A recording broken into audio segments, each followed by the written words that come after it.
This photo looks innocent, but experts found a dark detail no one had seen before. The daguerreotype arrived at the Smithsonian's National Museum of African American History and Culture on a humid morning in June 2024. Dr. Michael Chen, head of the Photographic Conservation Department, carefully removed it from its archival housing and placed it under the specialized lighting of his examination table. The image showed a typical Southern family portrait from 1858. A wealthy South Carolina planter family posed in their garden, surrounded by manicured hedges and flowering plants. Michael had been restoring 19th century photographs for 12 years, and he'd developed an efficient system for assessing condition and planning treatment. This particular daguerreotype was in remarkably good shape for its age. Minimal tarnishing, no major scratches, just some light oxidation around the silver plate's edges. The donor, a historical society in Charleston, had submitted it as part of a larger collection documenting antebellum Southern life. The composition was carefully arranged. The father stood in the center wearing a dark suit, his hand resting on an ornate garden chair where his wife sat, in an elaborate dress with multiple layers of silk and lace. 2 teenage children flanked their parents, a boy in formal attire and a girl in a pristine white gown. To the right of the frame, partially out of the main focal area, stood a young black girl, perhaps 7 years old, wearing a simple cotton dress that reached her ankles. Michael noted her presence in his initial assessment. It wasn't unusual to find enslaved people in the backgrounds or edges of family portraits from this era. Sometimes they were included deliberately as displays of wealth. Other times they simply happened to be present when the photograph was taken. This girl appeared to have been positioned intentionally, standing quietly with her hands clasped in front of her, her expression carefully neutral. He began the standard documentation process, photographing the daguerreotype from multiple angles before beginning the actual restoration work. The high-resolution digital camera captured every detail of the silver surface, creating files that would allow him to work with extreme precision. As the images uploaded to his computer, Michael prepared his workspace for the delicate cleaning process that would come next, unaware that those digital files contained a discovery that would change everything he thought he knew about this seemingly ordinary portrait. Michael spent the afternoon carefully cleaning the daguerreotype surface, using specialized solutions and gentle techniques developed specifically for these fragile, silver-based images. The process was meditative, requiring absolute focus and steady hands. As the tarnish and accumulated grime of 166 years dissolved away, the image grew clearer, details emerging that had been obscured by time and chemical degradation. By late afternoon, he'd completed the initial cleaning and returned the daguerreotype to its climate-controlled storage. Now came the digital restoration phase, working with high-resolution scans to further enhance details, correct color shifts caused by aging, and document the image's condition. Michael opened the files on his large format monitor and began his systematic examination, working section by section across the photograph. He started with the parents, enhancing facial details, noting the quality of their clothing, documenting the jewelry visible on the mother. Then he moved to the children, examining their formal attire and stiff poses. Finally, he reached the section containing the young black girl standing at the edge of the frame. Michael zoomed in on her face first. She was quite young, with delicate features and large eyes that stared somewhere beyond the camera, not quite meeting its gaze. Her expression was difficult to read, not quite blank, but carefully controlled in a way that seemed unnatural for a child. Her hair was pulled back tightly under a simple cloth head wrap. The cotton dress she wore was plain, unadorned, a stark contrast to the elaborate clothing of the white family members. As Michael continued enhancing the image, adjusting contrast and sharpness, he noticed something odd about the hem of her dress. The fabric appeared slightly rumpled near her ankles, creating shadows that seemed inconsistent with the rest of the photograph's lighting. He increased the magnification further, focusing specifically on that area. That's when he saw it, or rather, saw the suggestion of something. A thin line darker than the fabric surrounding it, visible just above where her bare feet touched the ground. Michael leaned closer to his monitor, his pulse quickening. He adjusted the enhancement settings, increasing contrast and sharpening details. The line became clearer, a thin band encircling her ankle, partially hidden by the dress hem and the shadows it cast. Michael sat back, his mind racing. Could it be what he thought it was? Michael spent the next hour working exclusively on that section of the image, applying every enhancement technique he knew. He adjusted brightness, contrast, and sharpness. He used edge detection algorithms to emphasize subtle variations in the photograph's tonal values. He applied noise reduction filters to eliminate digital artifacts while preserving genuine details. Slowly, painstakingly, the truth emerged from pixels that had held their secret for more than a century and a half. It was definitely a chain. A thin metal chain encircled the girl's right ankle, visible in the narrow gap between the hem of her dress and the ground. The dress had been long enough to nearly conceal it, perhaps deliberately, perhaps accidentally, but the way she stood, with her weight shifted slightly, had created just enough space for the camera to capture its presence. The chain appeared delicate, almost decorative, but Michael had no doubt about its purpose. His hands trembled as he continued examining the image. Could he see where the chain led? He expanded his enhancement to include more of the surrounding area, looking for any indication of what the chain was attached to. The image quality degraded as he moved away from the girl herself. The photographer's focus had been on the family, rendering the edges of the frame slightly softer. But there, barely visible in the enhanced scan, he could make out what looked like a stake or post driven into the ground about 3 feet from where she stood, hidden behind a garden shrub. Michael needed confirmation, needed someone else to verify what he was seeing before he could trust his own interpretation. He called Dr. Sarah Okoye, the museum's chief historian specializing in slavery in the antebellum South. Sarah had collaborated with the conservation department on numerous projects, and Michael trusted her expertise and judgment. "Sarah, I need you to come to the lab," he said when she answered. "I'm working on an 1858 daguerreotype from South Carolina, and I found something that I think you need to see immediately." "How immediately?" Sarah's voice carried curiosity mixed with concern. She knew Michael well enough to recognize when something significant had emerged from his work. "Right now, if possible. This is...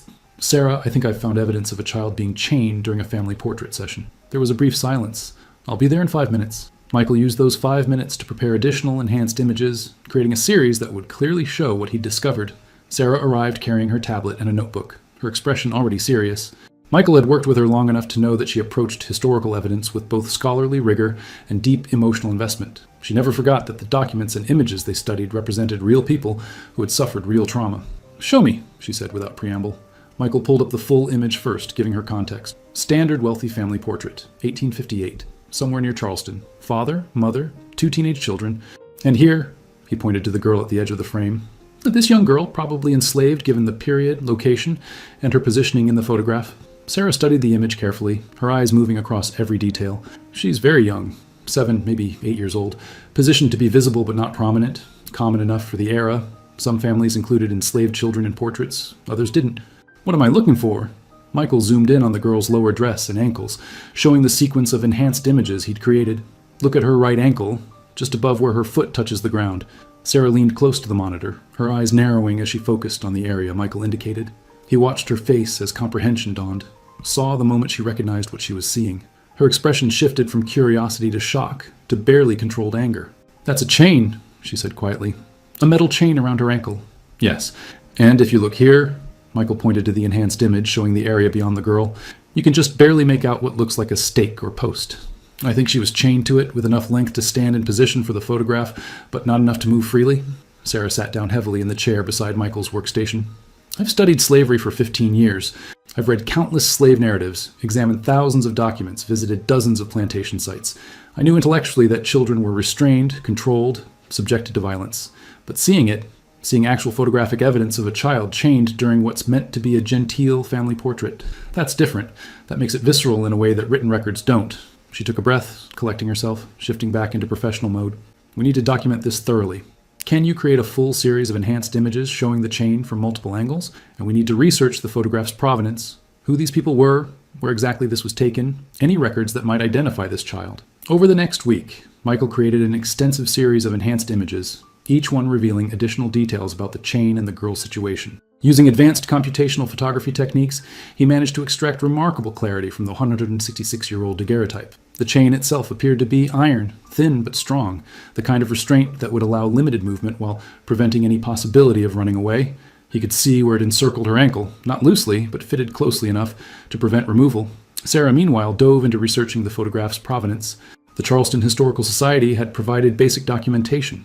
The image had been donated in 1965 by the estate of Margaret Thornton, whose family papers indicated it showed her great-grandparents, Robert and Catherine Thornton, with their children James and Elizabeth, at their plantation called Fairview, located about 20 miles inland from Charleston. Sarah searched through digitized records, looking for anything related to the Thornton family and Fairview plantation. The 1860 census listed Robert Thornton as owning 62 enslaved people, a substantial number indicating significant wealth. The slave schedule for that year listed them only by age and gender, providing no names. But Sarah noted several entries for children.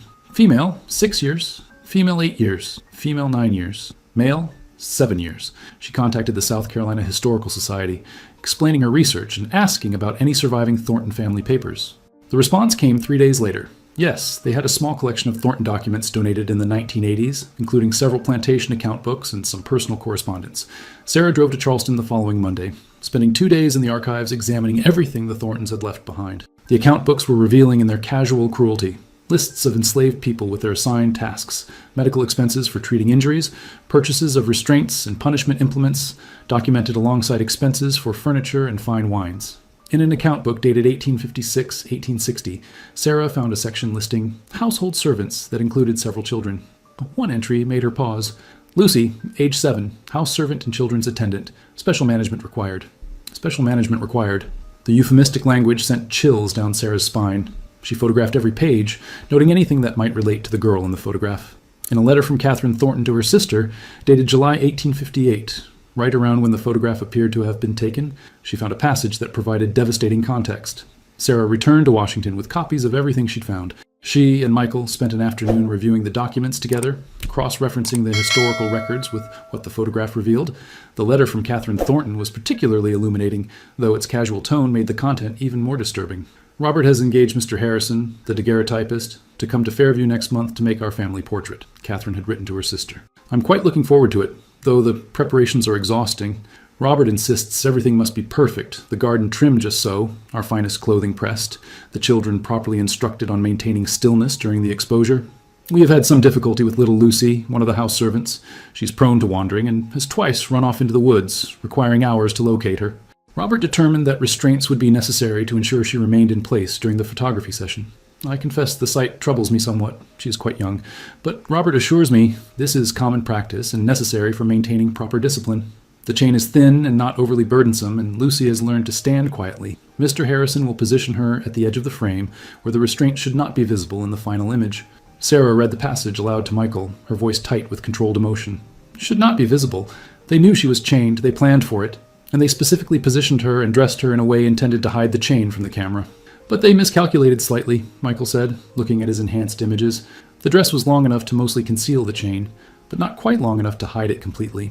And they didn't account for digital enhancement technology that wouldn't exist for another 150 years. They now had a name, Lucy, age 7 in 1858.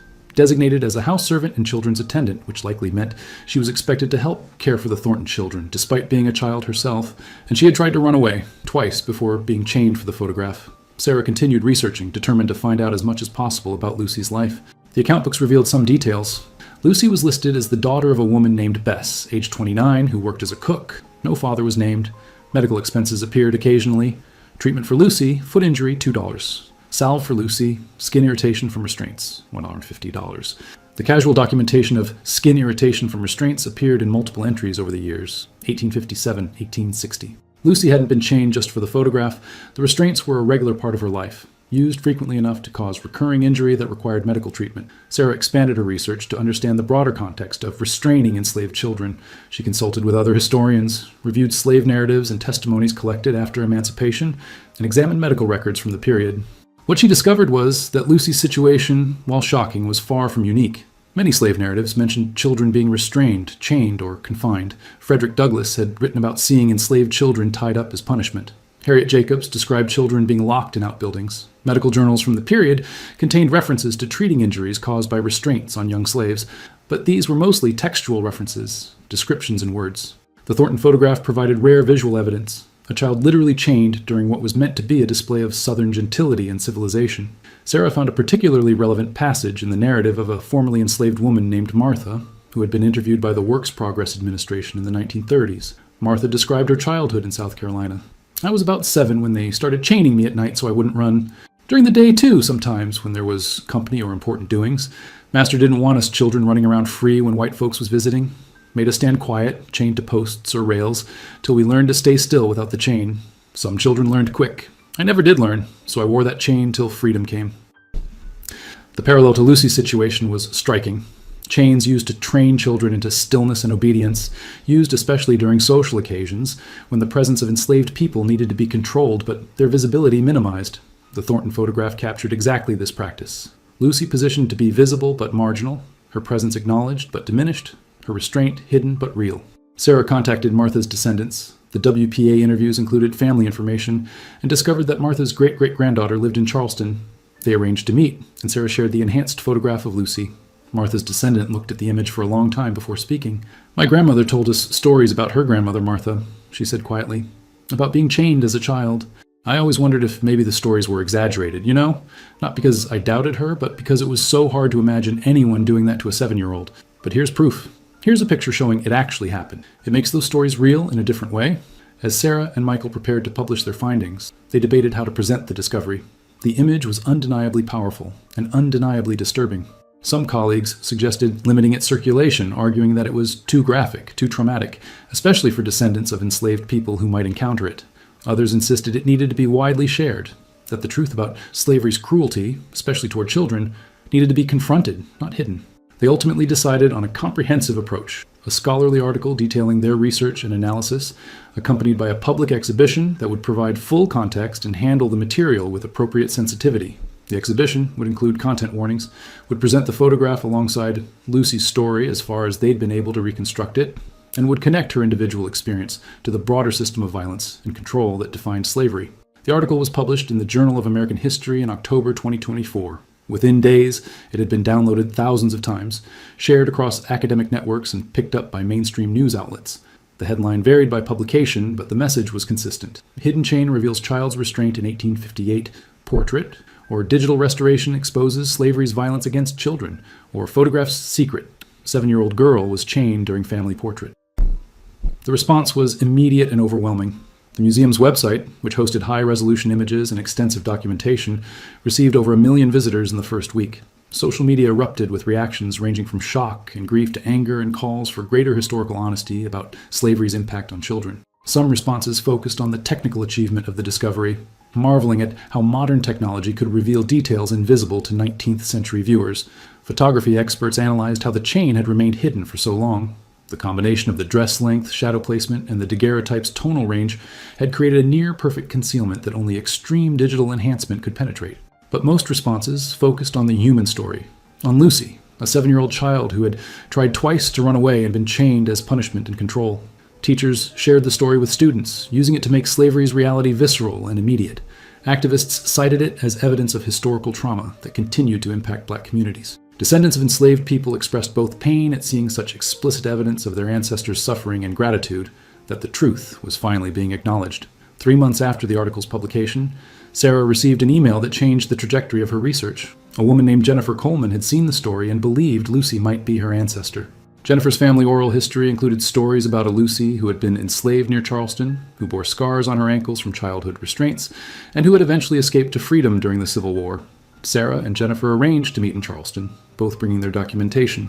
Jennifer had her family Bible with genealogical records going back 5 generations, several photographs from the late 19th and early 20th centuries, and detailed stories passed down through her family. Sarah had her research on the Thornton plantation, the account books listing Lucy, and of course the enhanced photograph. They spread everything across a table in the South Carolina Historical Society's research room and began comparing information. Jennifer's family tree showed a Lucy born around 1851 in the Charleston area, enslaved until approximately 1863, then appearing in Freedmen's Bureau records in 1865.